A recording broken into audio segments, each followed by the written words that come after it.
Bonjour à tous. Alors hier, c'était la journée presse au CES. On a parlé de voitures, c'est en tout cas ce qui m'a paru intéressant de partager avec vous.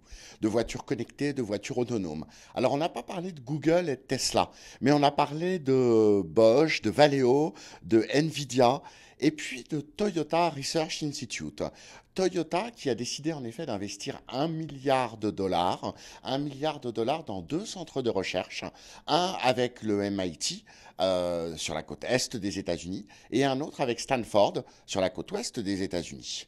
Et donc cet investissement de 1 milliard de dollars va être utilisé pour améliorer les voitures des prochaines générations.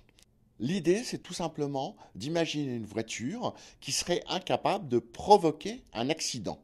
Et au travers de ces recherches-là, Toyota Research Institute estime être capable de sauver 30 000 vies par an, rien qu'aux États-Unis, en inventant donc ces voitures incapables de provoquer un accident.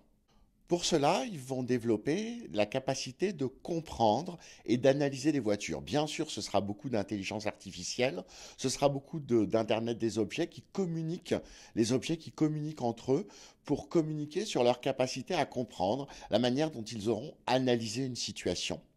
Alors bien entendu, ça n'a pas été mentionné, mais l'impact sur des métiers comme l'assurance automobile est énorme, puisque une voiture qui serait incapable de produire des accidents, bien entendu, elle devra coûter beaucoup moins cher en assurance, voire même peut-être ne plus avoir besoin d'être assurée.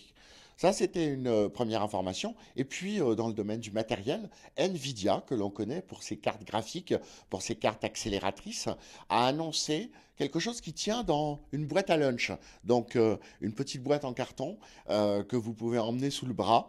Ils ont annoncé une nouvelle carte qui contient l'équivalent de la technologie de 150 MacBook Pro. 150 MacBook Pro, c'est-à-dire 8 teraflops de capacité de calcul et la capacité à résoudre 24 opérations de deep learning, c'est-à-dire d'intelligence artificielle, 24 opérations par seconde au travers de ce simple calculateur. Alors on n'a pas parlé du prix, mais c'est ce type de recherche qui va permettre d'équiper les voitures de nouvelles capacités de calcul sur lesquelles les logiciels et l'intelligence artificielle vont pouvoir intervenir. Donc voilà pour le résumé de cette deuxième journée pré-CES consacrée à la presse et consacrée aux voitures connectées.